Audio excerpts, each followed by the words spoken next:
Je suis Baruch Spinoza et aujourd'hui je vais partager avec vous une vérité qui a le pouvoir de fracasser les fondations mêmes de tout ce que vous croyez savoir sur Dieu, le salut et le retour messianique. Dans mon Tractatus Theologico Politicus au chapitre 19, j'ai écrit « La fin de l'État est la liberté ». Mais qu'est-ce que la liberté sinon la compréhension de la nécessité éternelle de toute chose? Et qu'est-ce qu'un Messie sinon une projection des désirs humains sur le tissu même de la nature infinie?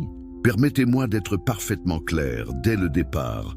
Si vous attendez un sauveur céleste qui descendra des nuages pour établir un royaume terrestre, vous vivez dans l'illusion la plus profonde.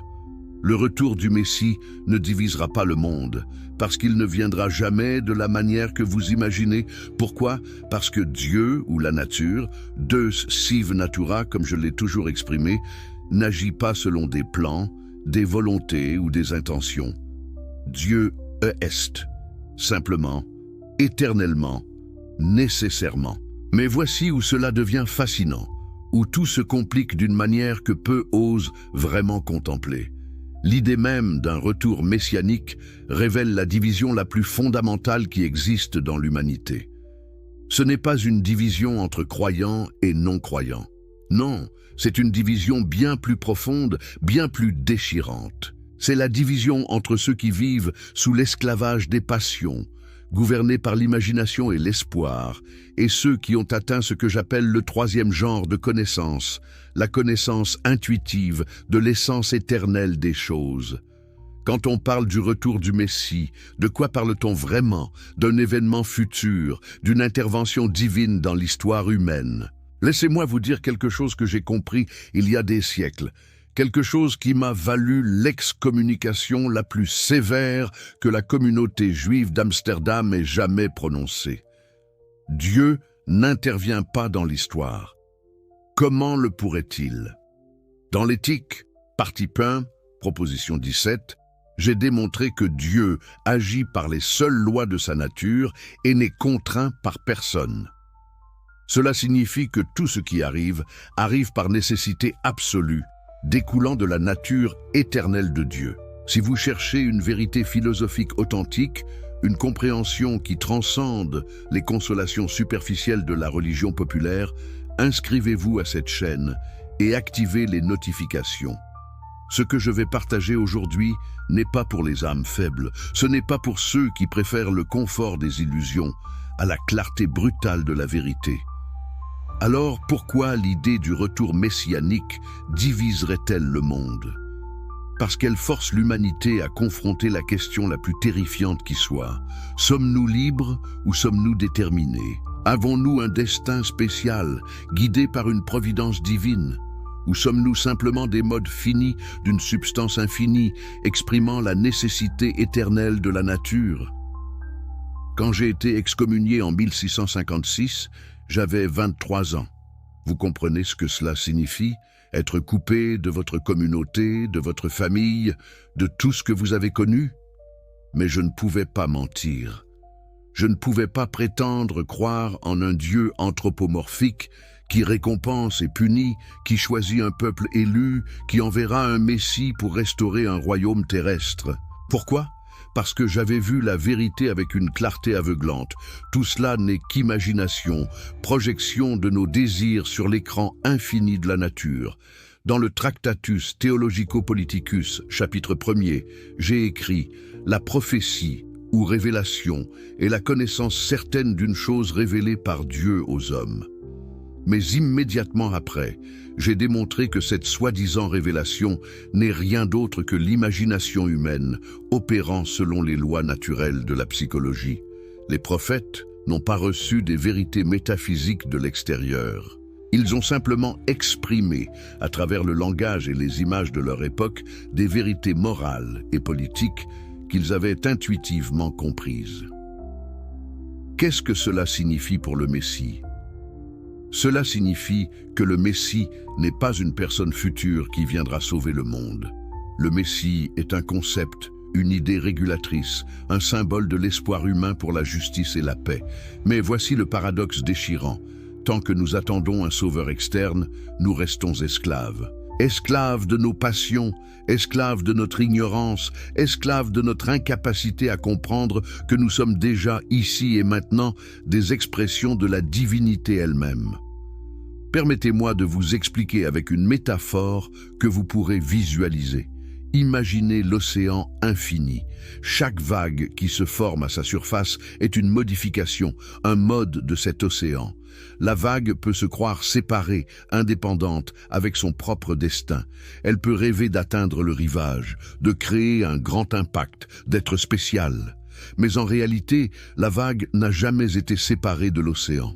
Elle est l'océan, s'exprimant temporairement sous cette forme particulière.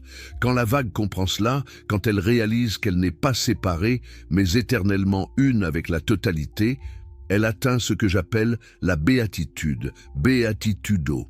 Le retour du Messie diviserait le monde précisément parce qu'il forcerait les gens à choisir entre deux visions radicalement incompatibles de la réalité.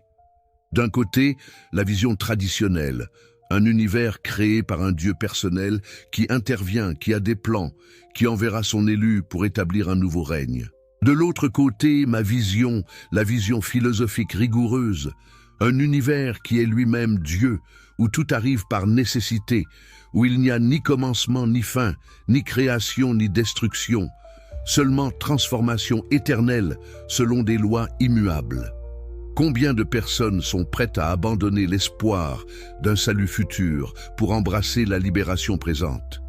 Combien sont capables de comprendre que nous ne serons jamais sauvés par quelqu'un d'autre, mais que nous devons nous sauver nous-mêmes en comprenant notre vraie nature? Dans l'éthique partie 5, proposition 36, j'ai écrit « L'amour intellectuel de l'esprit envers Dieu est l'amour même de Dieu par lequel Dieu s'aime lui-même ». Saisissez-vous l'immensité radicale de cette affirmation? Quand vous comprenez vraiment la nature de la réalité, quand vous voyez sub specie aeternitatis, sous l'aspect de l'éternité, vous réalisez que votre amour pour Dieu n'est rien d'autre que l'amour de Dieu pour lui-même, s'exprimant à travers vous. Il n'y a pas de séparation, il n'y a pas de vous qui aime un Dieu externe. Il y a seulement la nature infinie, se connaissant elle-même, s'aimant elle-même, à travers d'innombrables modes finis. Maintenant, pensez à ce que cela signifie pour l'idée messianique. Si Dieu s'aime déjà lui-même parfaitement, éternellement, à travers toutes ces modifications, quel besoin pourrait-il y avoir d'un Messie? Le salut n'est pas un événement futur, c'est une réalisation présente.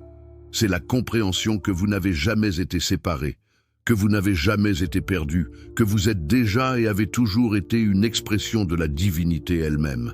Mais voilà pourquoi cela diviserait le monde. La plupart des gens ne peuvent pas supporter cette vérité. Ils préfèrent l'espoir d'un salut futur à la responsabilité d'une libération présente. Ils préfèrent être des sujets attendant un roi à être des expressions conscientes de la royauté cosmique elle-même. Pourquoi? Parce que la première option est confortable, familière, rassurante. La seconde est terrifiante, vertigineuse, exigeante. Quand je polissais mes lentilles à la haille, dans ma petite chambre, rejetée par tous, vivant dans une pauvreté presque totale, j'avais une clarté que peu atteignent jamais. Je comprenais que ma vie n'était pas une tragédie, n'était pas un sacrifice. C'était simplement la nécessité s'exprimant à travers moi. Mon conatus, cette force qui pousse chaque chose à persévérer dans son être, me conduisait inévitablement vers la vérité, peu importe le prix. Le conatus est la clé pour comprendre pourquoi l'idée messianique est si puissante et si dangereuse. Dans l'éthique, partie 3, proposition 6, j'ai écrit « Chaque chose, autant qu'il est en elle, s'efforce de persévérer dans son être. Cette force fondamentale, cet effort pour exister, est l'essence même de chaque chose. Mais voici le problème. La plupart des gens confondent la persévérance dans l'être avec l'assouvissement de leurs désirs imaginaires. Ils pensent que leur conatus les pousse à chercher le pouvoir, la richesse, la reconnaissance, le salut futur. Mais ce sont des expressions corrompues, imaginaires du conatus authentique. Le vrai conatus, quand il est compris philosophiquement, nous pousse vers la connaissance, vers la compréhension, vers la béatitude. Il nous pousse à comprendre notre vraie nature comme mode de la substance infinie. Et cette compréhension est elle-même le salut. Il n'y a pas de salut au-delà de cette compréhension. Il n'y a pas de rédemption future qui ne soit déjà présente dans la connaissance adéquate. Le vrai conatus, quand il est compris philosophiquement, nous pousse vers la connaissance, vers la compréhension, vers la béatitude.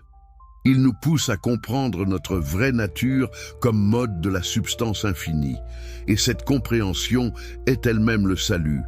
Il n'y a pas de salut au-delà de cette compréhension.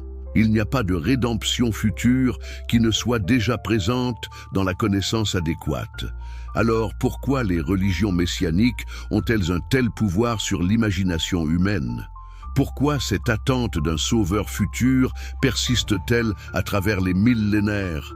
Malgré tous les messies ratés, toutes les prophéties non accomplies, toutes les déceptions répétées? La réponse se trouve dans ce que j'ai appelé les passions tristes. Dans l'éthique partie 3, définition 3, j'ai expliqué que par affect, j'entends les affections du corps par lesquelles la puissance d'agir de ce corps est augmentée ou diminuée, aidée ou contrariée, et en même temps, les idées de ces affections. Les passions tristes, la peur, l'espoir, l'anxiété, la culpabilité sont les outils par lesquels les institutions religieuses maintiennent leur pouvoir sur les masses. L'espoir d'un Messie futur est indissociable de la peur d'un châtiment éternel. Les deux fonctionnent ensemble, créant un système de contrôle psychologique d'une efficacité redoutable. Tant que vous vivez dans l'espoir d'un salut futur, vous vivez nécessairement dans la peur de ne pas être sauvé. Et cette oscillation constante entre espoir et peur vous maintient dans un état de servitude émotionnelle. Comprenez-vous maintenant pourquoi le retour du Messie diviserait le monde? Parce qu'il y aurait ceux qui tomberaient encore plus profondément dans cette servitude, interprétant chaque événement comme un signe de l'accomplissement imminent, et ceux qui verraient enfin la vacuité totale de cette attente. Il y aurait ceux qui s'accrocheraient plus désespérément à leurs illusions, et ceux qui auraient le courage d'abandonner toutes les illusions pour embrasser la réalité telle qu'elle est. Mais laissez-moi être encore plus précis, encore plus radical dans ma critique. Le concept même d'un Messie révèle une incompréhension fondamentale de la nature de Dieu. Dans l'éthique, partie Pum, proposition 16, j'ai démontré que de la nécessité de la nature divine doivent suivre une infinité de choses en une infinité de modes. Qu'est-ce que cela signifie? Cela signifie que tout ce qui peut exister existe nécessairement. Il n'y a aucune possibilité non actualisée, aucun plan divin en attente de réalisation, aucun futur qui ne soit déjà contenu éternellement dans la nature infinie de Dieu. Si un Messie devait venir, il serait déjà venu. S'il doit venir demain, cela signifie qu'il vient éternellement dans le présent éternel de la substance divine. Vous voyez le paradoxe? Le temps lui-même est une illusion de la perception humaine finie. Sub specie aeternitatis, tout est éternellement présent, éternellement nécessaire, éternellement parfait exactement comme il est. Les stoïciens, particulièrement Marc Aurèle dans ses méditations, avaient intuitivement compris quelque chose de similaire. Quand Marc Aurèle écrivait « Ce qui t'arrive était préparé pour toi de toute éternité », il touchait à cette même vérité que j'ai démontrée géométriquement. Mais là où les stoïciens parlaient encore de providence divine, je suis allé plus loin. Il n'y a pas de providence, parce qu'il n'y a pas de volonté divine distincte des lois éternelles de la nature. La nécessité remplace la providence, et cette substitution change tout. Maïmonide, le grand philosophe juif médiéval, a tenté dans son Guide des égarés de réconcilier la philosophie aristotélicienne avec la foi biblique. Il a écrit sur la nature de la prophétie, sur les attributs de Dieu, sur l'interprétation allégorique des Écritures. Et oui, il y avait du génie dans son approche. Mais Maïmonide n'a pas osé aller jusqu'au bout. Il est resté prisonnier du besoin de préserver un Dieu personnel, transcendant, capable de révélation et d'intervention. Pourquoi? parce qu'abandonner ce Dieu signifiait abandonner les fondements même de la foi juive traditionnelle. Moi, j'ai abandonné ces fondements, et c'est pour cela que j'ai été maudit.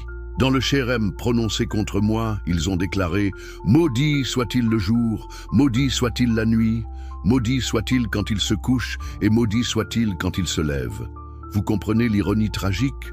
Ils m'ont maudit précisément pour avoir dit la vérité qu'ils ne pouvaient pas supporter, que leurs malédictions n'ont aucun pouvoir, que Dieu ne récompense ni ne punit, que toute leur structure de commandement et d'interdit repose sur l'imagination superstitieuse plutôt que sur la raison claire. Le retour du Messie diviserait le monde entre ceux qui vivent encore dans l'âge des malédictions et des bénédictions, et ceux qui ont transcendé cet âge pour entrer dans l'âge de la compréhension rationnelle. C'est une division épistémologique avant d'être théologique. C'est une division entre deux modes de connaissance radicalement incompatibles. Dans l'éthique, j'ai distingué 3 genres de connaissances. Le premier genre est l'opinion ou l'imagination. C'est la connaissance vague basée sur l'expérience aléatoire et les signes. C'est à ce niveau que fonctionne la religion populaire, avec ses histoires de miracles, ses prophéties, ses attentes messianiques. Le deuxième genre est la raison, la connaissance basée sur les notions communes et les idées adéquates des propriétés des choses. C'est le niveau de la science et de la philosophie rigoureuse. Le troisième genre est la connaissance intuitive, la connaissance qui procède de l'idée adéquate de certains attributs de Dieu à la connaissance adéquate de l'essence des choses. L'attente messianique appartient entièrement au premier genre de connaissance. C'est de l'imagination pure. Mais voici ce qui est fascinant. Cette imagination n'est pas simplement fausse. Elle remplit une fonction sociale et psychologique très réelle. Dans le Tractatus Theologico-Politicus, chapitre 5, j'ai analysé la fonction politique de la religion révélée. Les prophètes bibliques n'enseignaient pas des vérités métaphysiques. Ils ne le pouvaient pas, car ils n'avaient pas accès au deuxième ou troisième genre de connaissances. Ils enseignaient l'obéissance morale à travers des images et des récits adaptés à l'imagination du peuple. Le Messie, dans ce contexte, est un outil pédagogique, une carotte suspendue devant le peuple pour le maintenir sur le chemin de la justice et de la charité. Tant que le peuple croit qu'un jour viendra où les justes seront récompensés et les méchants punis, il reste motivé à agir moralement. Mais dès que quelqu'un atteint le deuxième ou troisième genre de connaissance, il comprend que la moralité ne nécessite aucune récompense future, que la vertu est sa propre récompense, que l'acte moral est celui qui découle de la compréhension adéquate de notre nature et de notre place dans la totalité. Descartes, avec qui j'ai eu des désaccords fondamentaux malgré ma dette envers son approche méthodologique, a écrit dans ses méditations sur la séparation radicale entre l'âme et le corps. Il a maintenu le dualisme, préservant ainsi un espace pour l'immortalité de l'âme individuelle, pour le libre arbitre, pour un Dieu créateur distinct de sa création. Mais dans l'éthique partie 2, proposition 7, j'ai démoli ce dualisme. L'ordre et la connexion des idées est le même que l'ordre et la connexion des choses. Il n'y a pas deux substances, pensée et étendue, mais une seule substance s'exprimant à travers une infinité d'attributs dont nous ne connaissons que deux. Qu'est-ce que cela implique pour l'âme messianique, pour l'espoir d'un salut personnel après la mort? Cela l'annihile complètement. Dans l'éthique, partie 5, proposition 23, j'ai écrit « L'esprit humain ne peut être absolument détruit avec le corps, mais il en reste quelque chose qui est éternel. » Mais attention, ne confondez pas cette éternité avec l'immortalité personnelle telle que l'imaginent les religions. Ce qui est éternel en nous, c'est la part qui participe à la connaissance du troisième genre, la part qui se connaît elle-même, sub specie aeternitatis. Mais cette part n'est pas votre âme individuelle avec vos souvenirs, vos désirs, votre personnalité. C'est la part qui transcende complètement l'individualité pour s'identifier à la totalité. Alors qui attend le Messie? L'ego individuel, terrifié par sa propre mortalité, incapable d'accepter que sa personnalité particulière est transitoire et finalement illusoire. Le Messie est une projection de ce refus d'accepter la mort de l'ego. C'est pour cela que l'attente messianique est si puissante émotionnellement, elle touche à notre peur la plus profonde, la peur de la dissolution, de l'annihilation personnelle. Mais la vraie libération, la vraie béatitude, vient précisément de l'acceptation de cette dissolution. Quand vous comprenez que vous n'êtes pas un ego séparé, mais une modification temporaire de la substance infinie, quand vous réalisez que votre essence éternelle n'est rien d'autre que la participation à l'essence divine elle-même, alors la peur disparaît. Et avec elle, disparaît le besoin d'un Messie, d'un salut, d'une rédemption future. Le bouddhisme, particulièrement dans ses expressions les plus sophistiquées comme le Madhyamaka de Nagarjuna, a aussi compris quelque chose de similaire. L'idée d'Anatman, le non-soi, résonne profondément avec ma critique de l'individualité substantielle. Mais là où les bouddhistes parlent d'extinction du désir et du karma, je parle de transformation du désir par la connaissance. Le sage spinoziste ne cherche pas à éteindre ses affects, mais à les transformer en affects actifs par la compréhension de leurs causes adéquates. Dans l'éthique, partie 5, proposition 3, j'ai démontré que un affect qui est une passion cesse d'être une passion sitôt que nous en formons une idée claire et distincte. C'est la clé de la libération. Vous n'avez pas besoin d'attendre un Messie pour être libéré. Vous devez simplement comprendre les causes de vos passions et par cette compréhension même, elles cessent d'être des passions pour devenir des actions. Vous passez de l'esclavage à la liberté par la connaissance seule. Leibniz, mon contemporain avec qui j'ai échangé quelques lettres avant que mes vues radicales ne le fassent reculer, a tenté de construire un système où Dieu choisit parmi tous les mondes possibles le meilleur monde possible. C'est une tentative ingénieuse de préserver la volonté divine tout en expliquant le mal et l'imperfection. Mais c'est aussi une illusion consolante. Dans l'éthique, partie 1, proposition 33, j'ai écrit « Les choses n'ont pu être produites par Dieu d'aucune autre manière, ni dans un autre ordre qu'elles ne l'ont été. Il n'y a pas de monde possible alternatif. Il n'y a que ce monde, cette actualité nécessaire, s'exprimant éternellement à travers la nature infinie de Dieu. Comprenez-vous maintenant l'implication terrifiante? Si le Messie devait venir, son arrivée serait elle-même nécessaire, déterminée de toute éternité par la nature de Dieu. Mais alors, ce ne serait plus un événement contingent, un moment de grâce divine, un choix libre de Dieu. Ce serait simplement un événement naturel comme tous les autres, sans signification particulière, sans valeur salvatrice spéciale. Le paradoxe est insoluble. Soit le Messie vient par nécessité et n'a aucune valeur salvatrice particulière, soit il ne vient pas du tout parce que Dieu n'agit pas de manière contingente. Hobbes, dont j'ai lu le Léviathan avec grand intérêt, a compris la fonction politique de la religion mieux que la plupart des théologiens.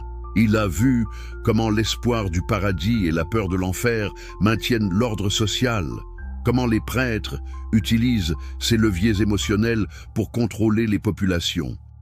Mais Hobbes n'a pas poussé l'analyse jusqu'à ses conclusions ultimes. Il a préservé un espace pour la foi révélée, pour l'autorité scripturaire, parce qu'il voyait leur utilité politique. Moi, j'ai dit la vérité complète.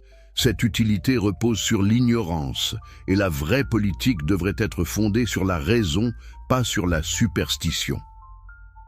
Dans le Tractatus Theologico-Politicus, chapitre 14, j'ai écrit « La foi consiste à penser de Dieu des choses telles que si on les ignore, l'obéissance envers Dieu est nécessairement supprimée. » Mais remarquez bien, je ne dis pas que ces pensées doivent être vraies métaphysiquement.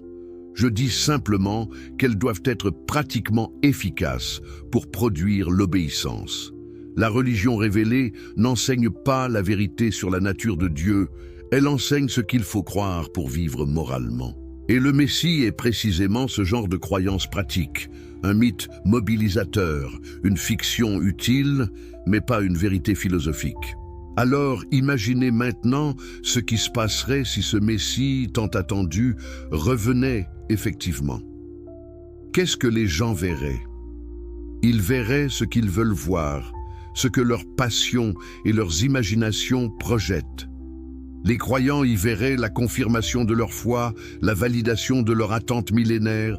Les sceptiques y verraient un imposteur, un charlatan exploitant la crédulité populaire. Les puissants y verraient une menace à leur autorité.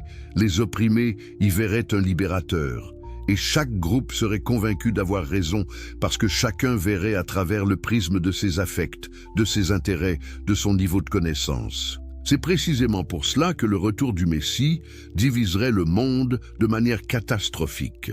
Non pas parce qu'il révélerait une vérité objective que certains accepteraient et d'autres refuseraient, mais parce qu'il révélerait la subjectivité radicale de toute perception religieuse. Il montrerait que ce que nous appelons révélation divine n'est rien d'autre que la projection de nos propres désirs et peurs sur le tissu de la réalité. La physique quantique moderne, avec son principe d'incertitude et son effondrement de la fonction d'onde par l'observation, a révélé quelque chose que j'avais intuitivement compris il y a 3 siècles. L'observateur ne peut être séparé de l'observé. La connaissance modifie ce qui est connu. Mais j'irai plus loin. L'observateur et l'observé sont des modifications de la même substance infinie. Il n'y a pas vraiment de séparation, seulement l'apparence de séparation créée par notre mode fini de perception. Dans l'éthique, partie 2, proposition 13, j'ai établi que l'objet de l'idée constituant l'esprit humain est le corps. Qu'est-ce que cela signifie? Cela signifie que votre esprit et votre corps ne sont pas 2 choses séparées qui interagissent mystérieusement. Ils sont la même chose, vus sous 2 attributs différents de la substance unique. Votre pensée de soulever votre bras et le mouvement physique de votre bras sont un seul et même événement, exprimés simultanément dans les attributs de la pensée et de l'étendue. Appliquez maintenant cela au Messie.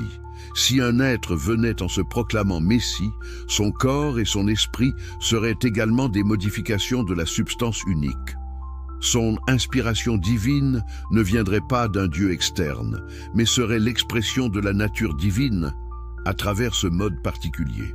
Il n'aurait aucun accès privilégié à une vérité transcendante, parce qu'il n'y a pas de vérité transcendante, seulement la vérité immanente de la nature s'exprimant à travers une infinité de modes. Les neurosciences contemporaines confirment ce que j'ai démontré philosophiquement. Le libre arbitre, tel qu'imaginé traditionnellement, n'existe pas.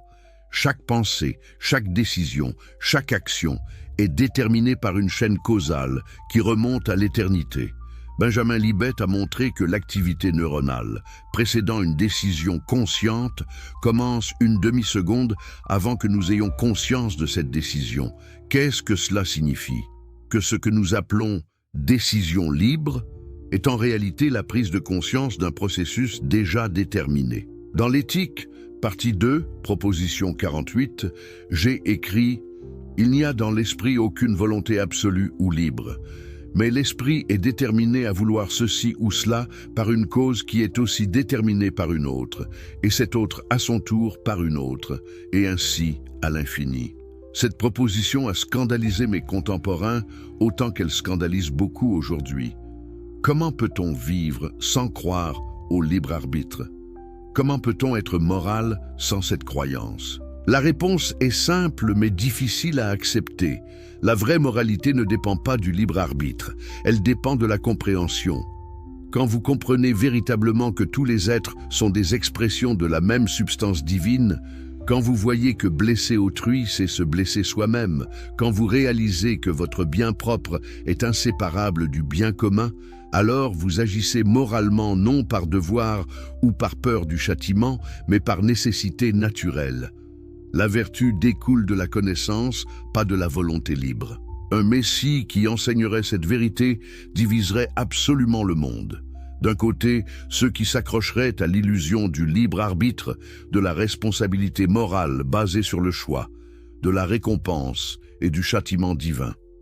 De l'autre côté, ceux qui embrasseraient la libération par la compréhension, qui accepteraient que nous sommes tous déterminés, mais que cette détermination, quand elle est comprise, devient elle-même la source de notre liberté. Steven Nadler, l'éminent historien de la philosophie qui a consacré sa carrière à l'étude de mon œuvre, a écrit que je suis le philosophe le plus radical de la modernité précoce. Pourquoi ? Non pas parce que j'ai nié l'existence de Dieu, je n'ai jamais fait cela. J'ai identifié Dieu avec la nature. Non pas parce que j'ai rejeté la moralité, au contraire, j'ai fondé la moralité sur des bases plus solides que la révélation divine.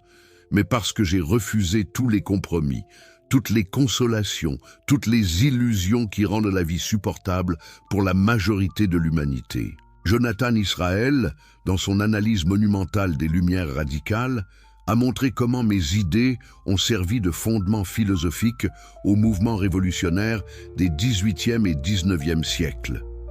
Quand vous éliminez la hiérarchie divine, vous éliminez aussi les hiérarchies terrestres qui prétendent dériver leur autorité de Dieu. Quand vous proclamez que tous les modes sont également des expressions de la substance unique, vous proclamez l'égalité ontologique radicale de tous les êtres. C'est pour cela que mes livres ont été interdits, que mes idées ont été combattues avec tant de férocité. Elles menaçaient non seulement l'orthodoxie religieuse, mais tout l'ordre social et politique qui reposait sur cette orthodoxie. Le retour du Messie diviserait le monde précisément selon cette ligne de fracture.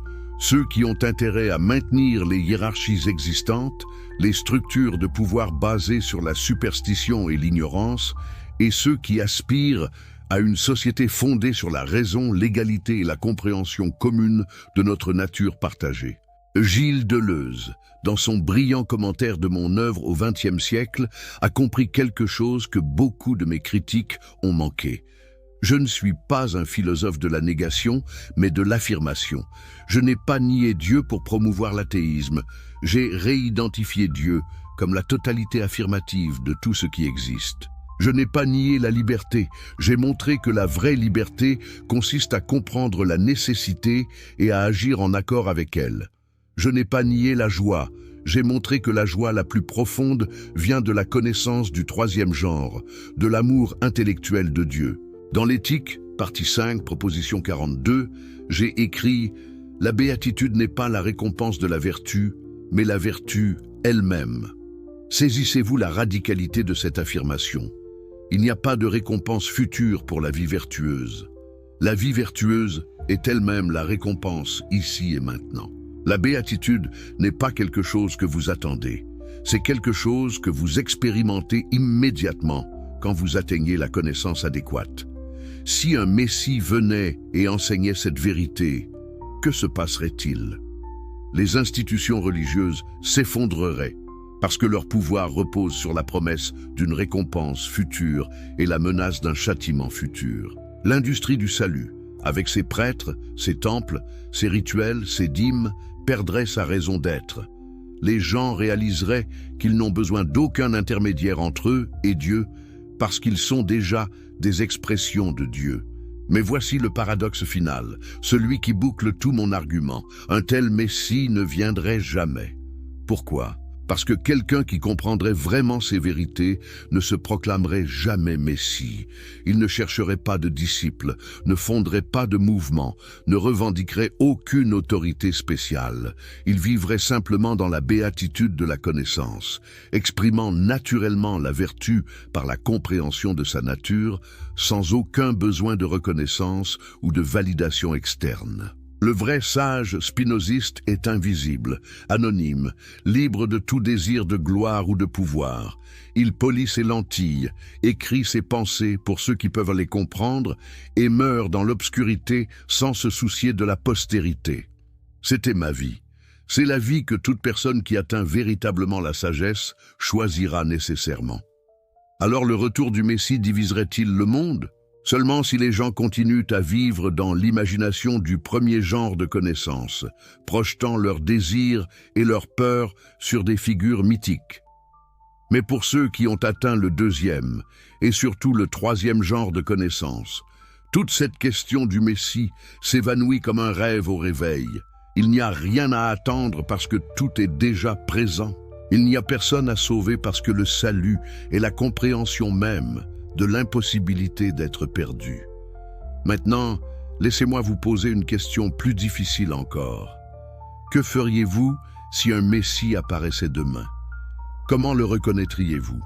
À quel signe, à quel miracle, à quelle parole le distingueriez-vous d'un imposteur ordinaire? Et surtout, qu'attendriez-vous de lui? Qu'il change le monde par magie, qu'il établisse un royaume de justice et de paix par décret divin, qu'il vous sauve de vos propres passions, de votre propre ignorance, de votre propre mortalité. Si vous attendez cela, vous attendrez éternellement, parce que personne ne peut vous sauver sauf vous-même, par la connaissance. Et si quelqu'un venait prétendant pouvoir vous sauver sans que vous fassiez l'effort de comprendre, ce serait nécessairement un imposteur, exploitant votre désir de facilité, votre refus de prendre la responsabilité de votre propre libération. Si vous attendez cela, vous attendrez éternellement, parce que personne ne peut vous sauver sauf vous-même par la connaissance. Et si quelqu'un venait prétendant pouvoir vous sauver sans que vous fassiez l'effort de comprendre, ce serait nécessairement un imposteur, exploitant votre désir de facilité, votre refus de prendre la responsabilité de votre propre libération. Voyez-vous, c'est ici que nous arrivons au cœur même de la question. Le Messie attendu est toujours un autre, quelqu'un d'extérieur, quelqu'un qui possède ce que nous n'avons pas. Mais dans l'éthique, partie 2, proposition 11, corollaire, j'ai démontré que l'esprit humain est une partie de l'entendement infini de Dieu. Qu'est-ce que cela signifie? Cela signifie que votre capacité de comprendre, votre intellect, votre pouvoir de connaître n'est rien d'autre qu'une expression finie de l'entendement infini de Dieu lui-même. Vous ne manquez de rien d'essentiel. Vous possédez déjà en puissance tout ce qui est nécessaire pour atteindre la béatitude. Alors pourquoi cette recherche désespérée d'un sauveur externe? Pourquoi cette conviction que nous sommes fondamentalement incomplets, défectueux, incapables de nous élever par nous-mêmes? La réponse se trouve dans ce que j'ai appelé la servitude humaine. Dans l'éthique, partie 4, je consacre toute une section à expliquer comment les êtres humains tombent sous le pouvoir de leurs affects passifs, comment ils deviennent esclaves de leurs passions, comment ils perdent leur puissance d'agir naturel. Cette servitude n'est pas une punition divine pour un péché originel, ce n'est pas une chute métaphysique d'un état de grâce. C'est simplement le résultat naturel de la condition humaine en tant que mode fini. Nous naissons dans l'ignorance, entourés de causes externes qui nous affectent de mille manières que nous ne comprenons pas. Nous développons des passions, l'amour, la haine, la crainte, l'espoir, basés sur des idées inadéquates. Et ces passions nous dominent précisément parce que nous ne comprenons pas leur véritable cause. Imaginez maintenant un enfant qui grandit dans une société où on lui enseigne constamment qu'il est pécheur, imparfait, indigne, qu'il a besoin d'être sauvé par une force extérieure. Qu'arrive-t-il à cet enfant? Il intériorise cette croyance en son insuffisance fondamentale. Il développe ce que les psychologues modernes appelleraient une faible estime de soi. Mais c'est bien plus profond que cela. Il développe une impuissance apprise, une conviction que sa propre puissance d'agir est insuffisante, qu'il doit toujours chercher le salut ailleurs. C'est précisément ce mécanisme que les religions institutionnelles exploitent. Et je ne dis pas cela par cynisme ou par hostilité envers la religion. Je l'ai analysé froidement, rationnellement, dans le Tractatus Theologico-Politicus. Les institutions religieuses maintiennent leur pouvoir en maintenant les gens dans un état de dépendance émotionnelle et intellectuelle. L'espoir du Messie est l'un des outils les plus puissants de cette dépendance. Mais voici ce qui est vraiment fascinant. Cette dépendance n'est pas totalement négative dans ses effets. Dans une société d'individus qui n'ont pas encore atteint le deuxième ou troisième genre de connaissances, qui vivent principalement dans l'imagination et les passions, l'espoir messianique peut effectivement produire des effets positifs. Il peut motiver les gens à agir avec justice et charité. Il peut créer un sentiment de communauté et de but partagé. Il peut tempérer la violence et la cupidité naturelle qui émergent quand les gens agissent seulement par leurs passions égoïstes immédiates. Dans le Tractatus Theologico-Politicus, chapitre 12, j'ai écrit que la vraie religion consiste seulement dans la charité et l'équité. Remarquez bien, je ne dis pas que la vraie religion consiste dans les croyances correctes sur la nature de Dieu, ou dans l'observation de rituels particuliers, ou dans l'attente d'événements futurs. Elle consiste dans l'action morale présente. Et si l'espoir du Messie motive cette action morale, alors il a une valeur pragmatique, même s'il repose sur une compréhension inadéquate de la réalité. Mais nous devons être honnêtes sur les coûts de cette approche. Quand vous motivez la moralité par l'espoir et la peur plutôt que par la compréhension, vous créez une moralité fragile, instable, vulnérable.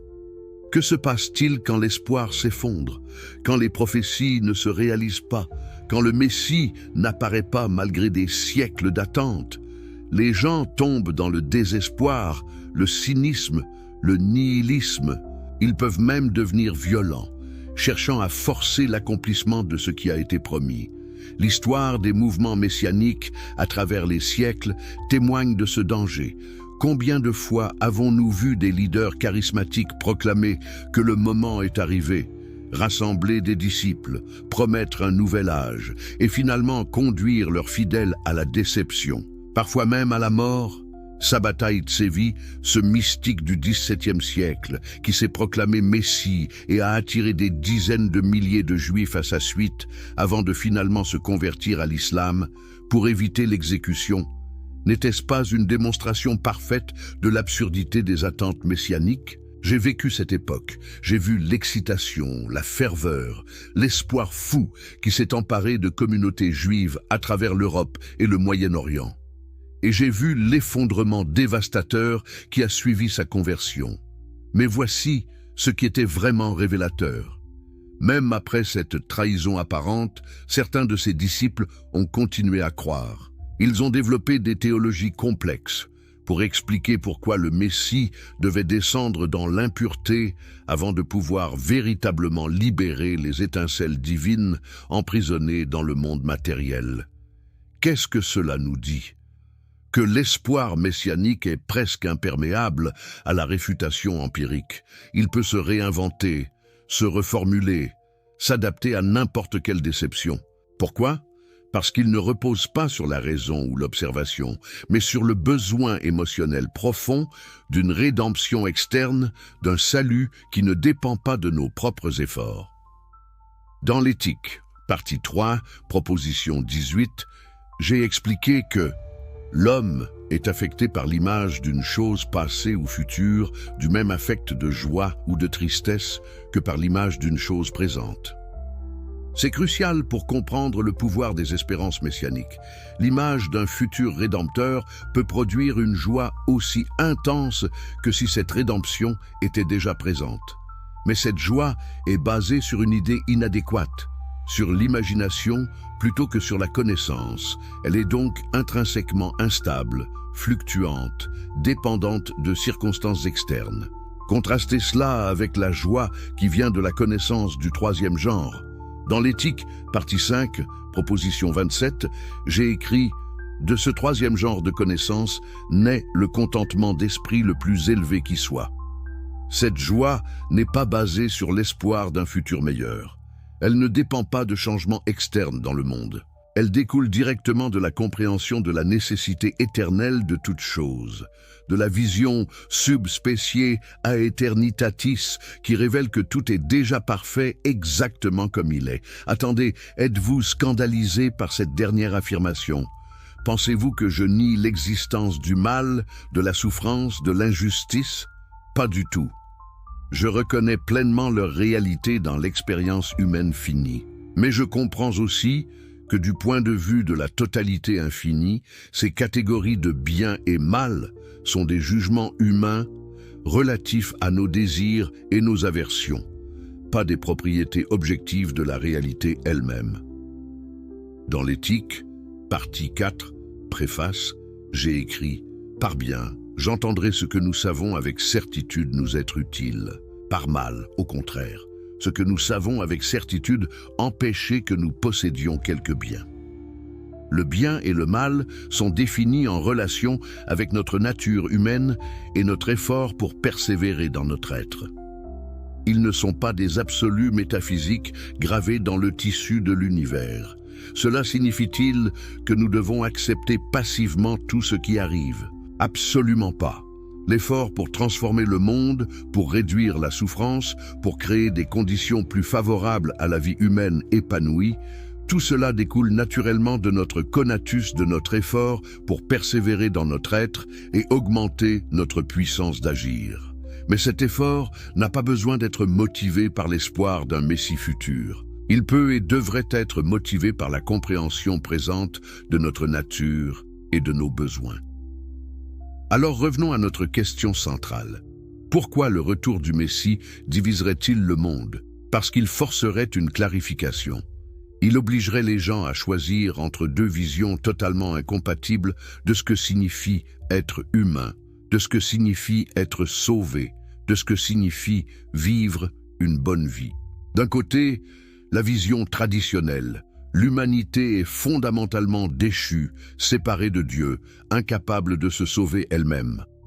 Elle a besoin d'une intervention divine, d'un Messie qui viendra d'en haut pour restaurer ce qui a été perdu. Le salut est un don, une grâce, quelque chose que nous ne pouvons pas gagner par nos propres efforts. Notre rôle est d'attendre, d'espérer, de croire, d'obéir.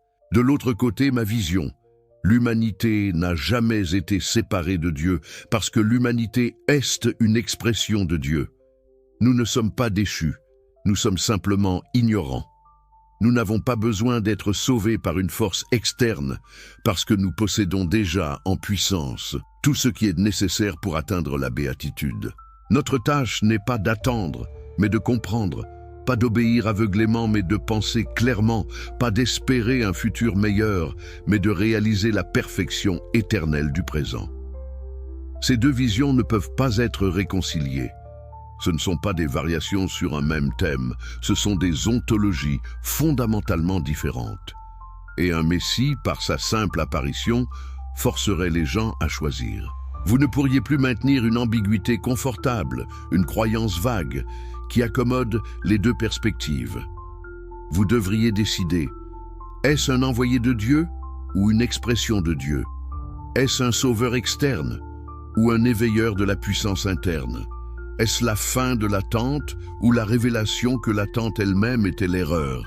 La tradition kabbaliste, particulièrement telle qu'enseignée par Isaac Luria au XVIe siècle, a développé une théologie complexe du Tzimtzum, la contraction divine qui a créé l'espace pour l'existence du monde. Selon cette vision, Dieu s'est volontairement retiré pour permettre à l'altérité d'exister. Le travail humain consiste alors à rassembler les étincelles divines dispersées, à réparer le monde brisé, le tikkun olam. Et le Messie viendra quand ce travail sera accompli.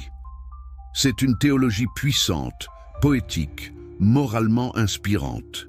Mais c'est aussi une projection anthropomorphique massive sur la nature de la divinité. Dieu ne se contracte pas, ne se retire pas, n'a pas de volonté de créer ou de ne pas créer. Dans l'éthique, partie 1, proposition 29, j'ai clairement établi que, dans la nature des choses, rien n'est donné de contingent, mais tout est déterminé par la nécessité de la nature divine à exister et à opérer d'une certaine manière. Il n'y a pas eu de contraction divine, pas de brisure cosmique à réparer. Il y a seulement l'expression nécessaire de la nature infinie de Dieu à travers une infinité de modes finis. Mais remarquez comment même cette théologie kabbalistique, aussi sophistiquée soit-elle, préserve l'idée fondamentale que quelque chose est cassé et doit être réparé, que nous sommes dans un état d'exil et devons être ramenés à la maison, qu'un Messie viendra compléter ce que nous ne pouvons pas accomplir seuls. C'est toujours la même structure. Insuffisance présente, promesse future, dépendance sur une force externe. Ma philosophie brise radicalement cette structure. Dans l'éthique, partie 4, proposition 67, j'ai écrit « Un homme libre ne pense à rien moins qu'à la mort, et sa sagesse est une méditation non de la mort, mais de la vie. L'homme libre ne rêve pas d'une vie future, dans ce monde ou dans l'autre. Il vit pleinement dans le présent, comprenant que l'éternité n'est pas une durée infinie, mais une qualité de perception, une manière de voir qui transcende le temps lui-même. Quand vous vivez sub specie aeternitatis, vous voyez chaque moment comme contenant l'éternité entière. Vous ne cherchez pas à échapper au présent vers un futur imaginé. Vous plongez plus profondément dans le présent jusqu'à ce que vous touchiez l'éternel qui est toujours déjà ici. C'est la vraie libération. C'est la vraie rédemption. Et elle n'attend pas un messie. Elle est accessible ici et maintenant à quiconque fait l'effort de comprendre. Mais faire cet effort est terriblement difficile. Il est beaucoup plus facile de déléguer notre salut à quelqu'un d'autre, d'attendre qu'une force externe vienne nous transformer. C'est pour cela que les religions messianiques sont si populaires, si réconfortantes, si persistantes. Elles offrent l'espoir sans le travail, la promesse sans l'effort, le salut sans la transformation intellectuelle profonde qui est véritablement nécessaire. La psychologie moderne a un terme pour ce phénomène, le locus de contrôle externe. Les personnes avec un locus de contrôle externe croient que leur vie est déterminée principalement par des forces extérieures à elles, la chance, le destin, d'autres personnes puissantes, Dieu. Les personnes avec un locus de contrôle interne croient que leur vie est déterminée principalement par leurs propres choix et actions. La recherche a montré de manière consistante que le locus de contrôle interne est associé à une meilleure santé mentale, une plus grande résilience, un plus grand succès dans la vie. Mais attention, je ne parle pas du libre arbitre au sens naïf. Je ne dis pas que vous êtes absolument libre de choisir votre destin. J'ai déjà démontré que le libre arbitre absolu est une illusion. Ce que je dis, c'est que la compréhension de votre nature et des causes qui vous déterminent vous donne une forme de liberté. La liberté qui consiste à agir en accord avec votre nature propre, plutôt qu'à être ballotté par des forces externes que vous ne comprenez pas. Dans l'éthique, partie Pumb, définition 7, j'ai défini la liberté. Une chose est dite libre quand elle existe par la seule nécessité de sa nature et est déterminée par soi seul à agir.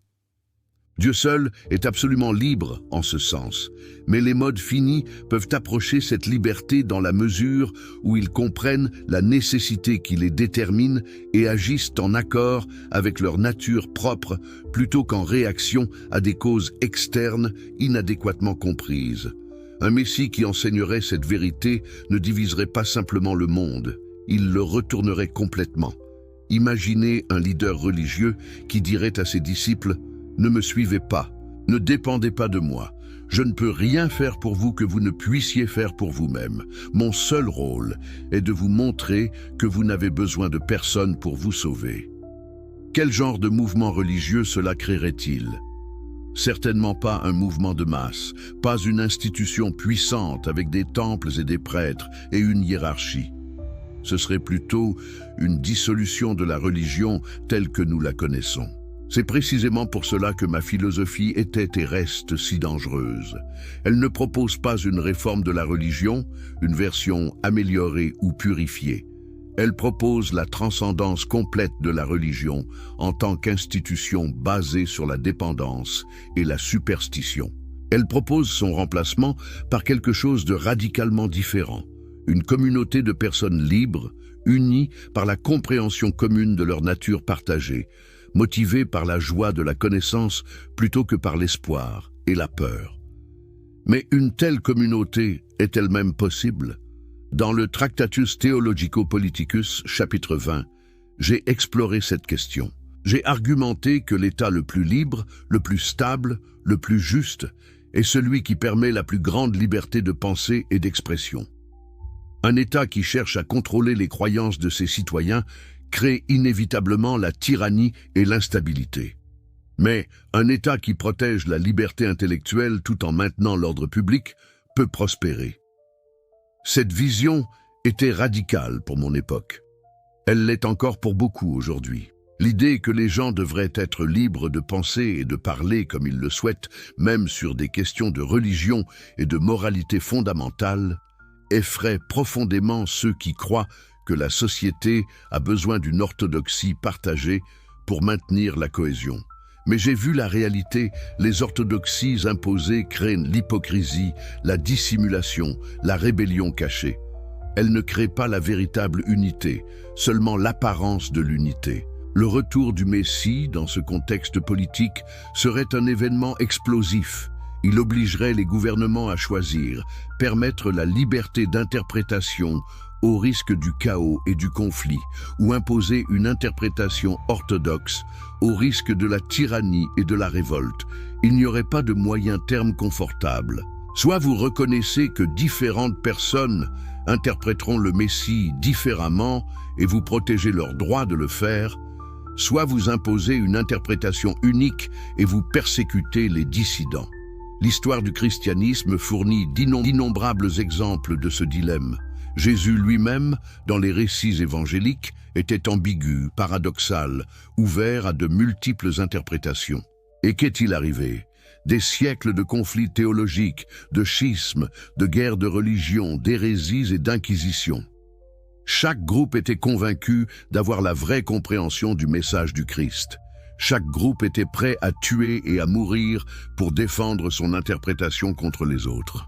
Si un nouveau Messie apparaissait aujourd'hui, dans notre monde globalisé, interconnecté, avec ses médias instantanés et ses réseaux sociaux, la division serait encore plus rapide et plus complète. Chaque mot, chaque geste, chaque enseignement serait immédiatement disséqué, interprété, débattu, transformé en mème et en hashtag. Il y aurait des milliers d'interprétations concurrentes avant même que le Messie n'ait terminé son premier discours. Et voici l'ironie suprême. Plus le message serait authentiquement profond, plus il serait ambigu et ouvert à l'interprétation. Un message simple et dogmatique, croyez ceci, faites cela, et vous serez sauvés, peut unir temporairement par sa clarté. Mais un message philosophique sophistiqué, un enseignement qui pousse les gens à penser par eux-mêmes, à remettre en question leurs suppositions, à transcender leurs catégories habituelles, un tel message créera nécessairement la division parce qu'il nécessite un effort intellectuel que tout le monde ne peut ou ne veut pas faire. C'est pourquoi, dans l'éthique, partie 5, proposition 42, Chauly, j'ai écrit ces mots qui ont tant choqué. Si le chemin que j'ai montré qui y conduit paraît être extrêmement difficile, néanmoins, il peut être trouvé. Et certes, ce qui est trouvé si rarement doit être difficile. Car si le salut était à portée de main et pouvait être trouvé sans grande peine, comment pourrait-il être négligé par presque tous? Mais toutes les choses excellentes sont aussi difficiles que rares. Toutes les choses excellentes sont aussi difficiles que rares. Cette simple phrase capture l'essence de pourquoi le retour du Messie diviserait le monde. Parce que le vrai salut, la vraie libération, la vraie béatitude est difficile et rare. Il nécessite un effort intellectuel soutenu, une honnêteté brutale avec soi-même, un courage pour abandonner les illusions confortables. La majorité des gens ne sont pas prêts ou capables de faire cet effort. Ils préfèrent les solutions faciles, les promesses simples, les sauveurs externes. Mais cela ne les rend pas méprisables ou stupides. C'est simplement une reconnaissance réaliste de la condition humaine. La plupart des gens sont pris dans les exigences immédiates de la survie, dans les soucis quotidiens de nourrir leur famille, de maintenir leur statut social, de gérer leurs relations. Ils n'ont ni le temps, ni les ressources intellectuelles pour se plonger dans des méditations philosophiques profondes sur la nature de Dieu et de la réalité. C'est pour cela que j'ai reconnu, dans le Tractatus Theologico Politicus, que la religion populaire, avec ses images simples et ses commandements clairs, a une fonction sociale légitime. Elle rend la moralité accessible aux masses qui ne peuvent pas atteindre la compréhension philosophique. Mais, et c'est crucial, cette fonction sociale ne rend pas les croyances religieuses vraies métaphysiquement. L'utilité pragmatique n'est pas la même chose que la vérité philosophique. Un Messie authentiquement sage reconnaîtrait cette distinction. Il enseignerait différemment à différents auditoires. Aux masses, il pourrait parler en paraboles, en images, en commandements simples, exactement comme Jésus l'a fait selon les évangiles. Mais à ceux capables de comprendre, il révélerait les vérités philosophiques plus profondes. Et cette différenciation elle-même créerait la division entre l'enseignement exotérique pour les masses et l'enseignement ésotérique pour les élus intellectuels. Mais attendez, n'est-ce pas précisément ce que j'ai critiqué, cette élite intellectuelle qui se considère supérieure aux masses ignorantes? N'est-ce pas une forme d'arrogance, de mépris pour les gens ordinaires? Cette critique est compréhensible, mais elle repose sur un malentendu. Je ne parle pas d'une supériorité morale ou d'une valeur humaine plus grande. Je parle simplement de différents niveaux de compréhension intellectuelle, qui sont des faits objectifs, pas des jugements de valeur. Dans l'éthique partie 4, proposition 18, Scioli, j'ai écrit « Il peut se faire que les hommes possédant des corps de nature très différentes s'accordent cependant en une chose, et qu'au contraire, les hommes s'accordant en une chose soient aussi opposés en une autre chose. Les gens sont différents, ils ont des capacités différentes, des tempéraments différents, des niveaux d'intelligence différents. Reconnaître ces différences n'est pas de l'élitisme, c'est du réalisme. Ce qui serait vraiment élitiste, c'est de prétendre que seuls ceux qui atteignent la connaissance du troisième genre ont une valeur, que seuls les philosophes sont véritablement humains. Je n'ai jamais dit cela. Chaque personne, à son niveau de compréhension, exprime la puissance divine aussi pleinement qu'elle le peut. Le paysan qui vit simplement, qui traite ses voisins avec gentillesse, qui trouve la joie dans son travail et sa famille, il peut être plus proche de la béatitude que le philosophe tourmenté par des questions métaphysiques qu'il ne peut résoudre. Mais voici le point crucial. Cette béatitude simple et naturelle n'est pas la même que la béatitude philosophique qui vient de la connaissance du troisième genre. Et un Messie qui essaierait d'élever tout le monde au niveau philosophique ferait probablement plus de mal que de bien. Mieux vaut laisser chacun trouver son propre chemin vers la joie, à son propre niveau de compréhension. Alors, qu'est-ce qu'un vrai Messie accomplirait? Si nous abandonnons l'idée d'un sauveur surnaturel qui transforme magiquement le monde, si nous pensons à un enseignant sage qui partage la vérité philosophique, qu'attendrions-nous de lui? Je dirais ceci, il établirait les conditions pour que chaque personne puisse atteindre le plus haut niveau de béatitude dont elle est capable. Il créerait une société où la liberté de penser est protégée, où l'éducation est disponible, où les besoins matériels de base sont satisfaits afin que les gens puissent se consacrer à la croissance intellectuelle et spirituelle. Dans le Tractatus Theologico-Politicus, chapitre 16, j'ai exploré la relation entre religion et État. J'ai argumenté que l'État devrait garantir la liberté de philosophie et de religion, tout en maintenant l'ordre public et en exigeant l'obéissance aux lois. La religion devrait être une affaire privée de conscience, pas une imposition publique. Chacun devrait être libre de penser et de croire ce qu'il veut, tant qu'il agit extérieurement de manière conforme aux lois justes.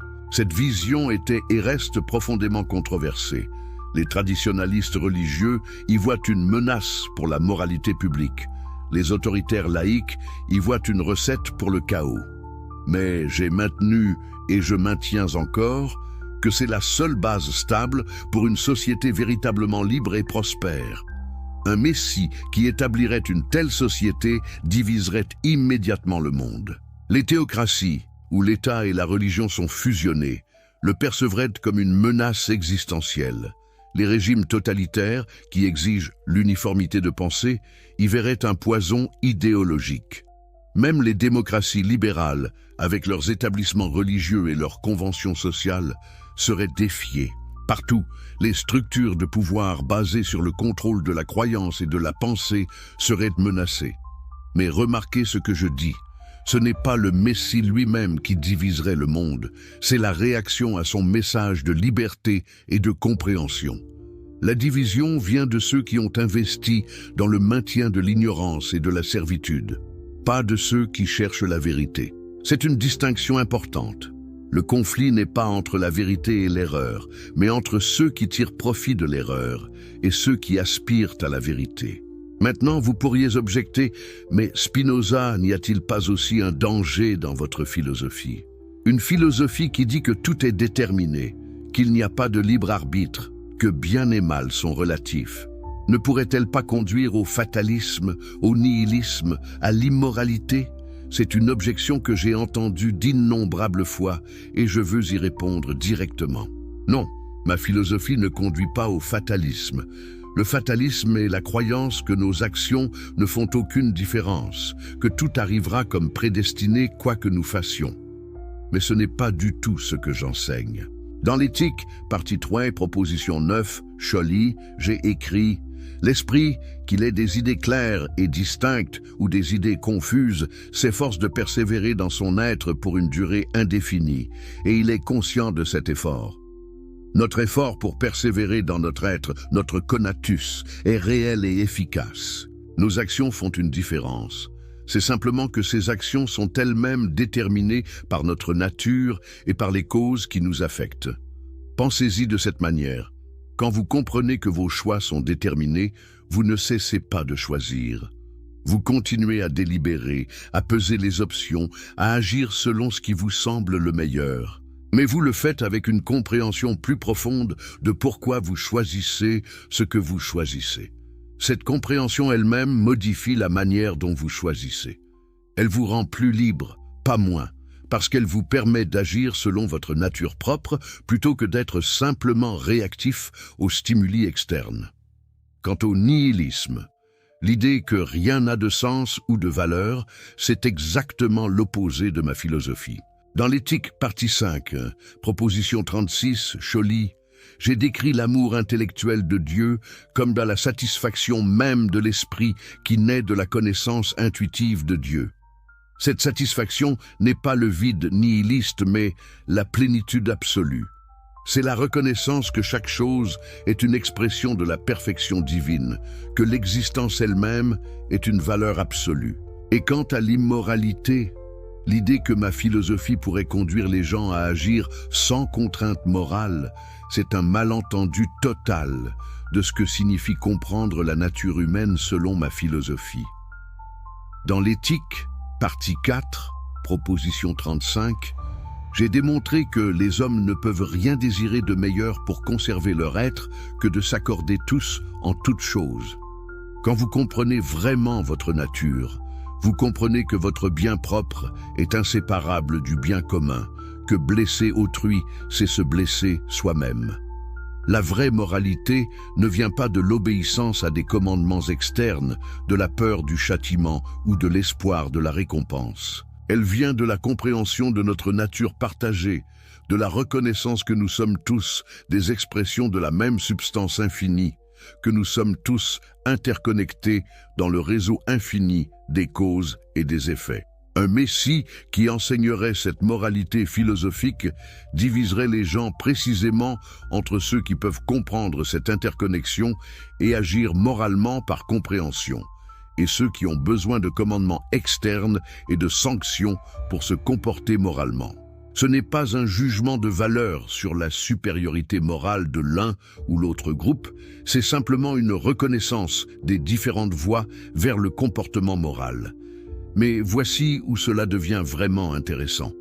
Selon ma philosophie, même l'immoralité, le vice, le mal ne sont pas des violations mystérieuses d'un ordre moral cosmique. Ce sont simplement des expressions de l'ignorance, de la compréhension inadéquate. Dans l'éthique, partie 4, proposition 64, j'ai écrit « La connaissance du mal est une connaissance inadéquate. Personne n'agit mal intentionnellement en comprenant pleinement ce qu'ils font.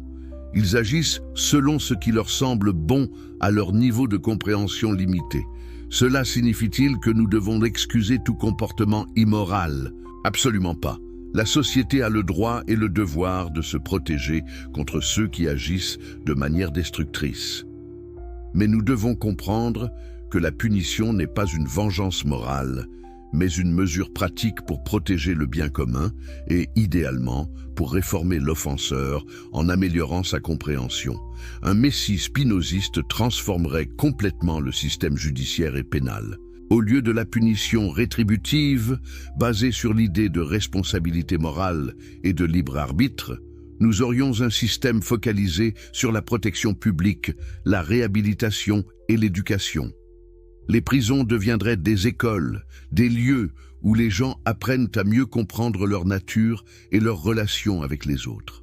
Les juges deviendraient des enseignants, cherchant à élever le niveau de compréhension plutôt qu'à infliger une souffrance punitive. Imaginez le conflit que cela créerait avec les systèmes judiciaires existants, particulièrement dans les sociétés où la justice est encore largement basée sur des concepts religieux de péché, culpabilité et châtiment divin.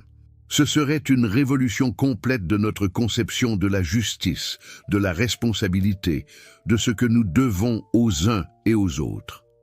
Maintenant, je vous pose une question directe, provocante. Êtes-vous prêt pour cette révolution ? Êtes-vous capable d'abandonner l'idée réconfortante qu'il y a des gens intrinsèquement bons et des gens intrinsèquement mauvais, que la justice consiste à récompenser les premiers et punir les seconds ? Pouvez-vous embrasser la vision plus complexe, plus compatissante, mais aussi plus exigeante intellectuellement, que tous les êtres humains sont des expressions de la même divinité, agissant selon leur nature et leur niveau de compréhension, que personne ne mérite vraiment ni récompense ni punition au sens absolu? Si vous pouvez faire cela, vous avez franchi une étape cruciale vers la libération spinoziste. Si vous ne le pouvez pas, si vous vous accrochez au besoin de juger, de condamner, de voir le monde en termes de bien absolu contre mal absolu, alors vous restez dans les chaînes du premier genre de connaissance, dans l'imagination qui projette des catégories humaines sur la réalité divine. Le retour du Messie forcerait cette confrontation pour chaque individu. Vous ne pourriez plus éviter la question: est-ce que je vis dans l'imagination ou dans la compréhension ? Est-ce que je cherche un sauveur externe ou est-ce que je prends la responsabilité de ma propre libération? Est-ce que j'accepte la facilité des réponses religieuses traditionnelles ou est-ce que j'embrasse la difficulté de la vérité philosophique? Et voici la chose la plus difficile à accepter. Vous ne pouvez pas vraiment choisir librement entre ces options. Votre choix lui-même sera déterminé par votre nature, votre éducation, vos capacités intellectuelles, les circonstances de votre vie. Certains seront naturellement attirés vers la profondeur philosophique. D'autres resteront naturellement dans la religion traditionnelle. Et ce n'est la faute de personne. C'est simplement comment les choses doivent nécessairement être, découlant de la nature infinie de Dieu. Dans l'Éthique, partie 5, proposition 20, j'ai écrit quelque chose qui a profondément choqué mes lecteurs. Plus l'esprit comprend les choses par le deuxième et le troisième genre de connaissance, et moins il pâtit des affects qui sont mauvais, et moins il craint la mort. Moins il craint la mort. Comprenez-vous ce que cela signifie? La peur de la racine de toutes les religions salvatrices, de tous les espoirs messianiques. C'est parce que nous avons peur de mourir que nous espérons un salut après la mort ou une transformation de ce monde qui nous permettra de vivre éternellement. Mais quand vous comprenez vraiment votre nature, selon ma philosophie, la peur de la mort diminue naturellement. Pourquoi? Parce que vous réalisez que ce qui meurt est seulement le mode fini. La configuration particulière et temporaire de la matière et de la pensée que vous appelez vous. Mais l'essence éternelle, votre participation à la substance infinie, ne meurt jamais parce qu'elle existe éternellement, hors du temps. Cette compréhension ne vient pas facilement. Elle nécessite des années de méditation philosophique profonde.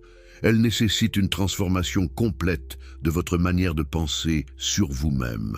Mais quand elle vient, elle apporte avec elle une paix qui surpasse toute consolation religieuse, toute promesse de paradis, toute attente messianique.